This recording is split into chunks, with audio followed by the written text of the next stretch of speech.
J'étais la seule à pas savoir comment sont numérotées les pistes d'avion. T'as sûrement déjà remarqué que les pistes d'atterrissage comportent des numéros et ceux-ci ne sont pas donnés au hasard. Mais on pourrait penser que c'est une numérotation classique, genre la première piste est la numéro 1, la deuxième la 2, etc.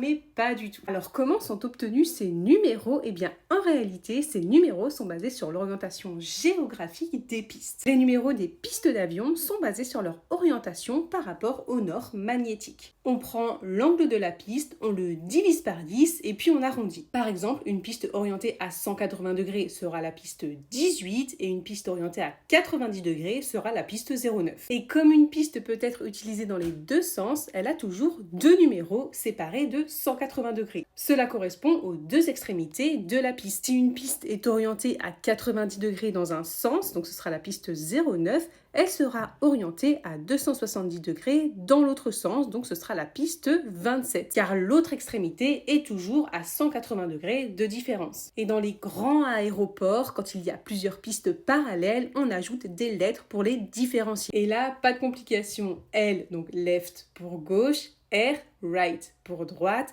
et parfois C pour center, centre. Et voilà, la prochaine fois que tu prendras l'avion, tu sauras exactement ce que ces numéros veulent dire. Alors, est-ce que tu le savais ?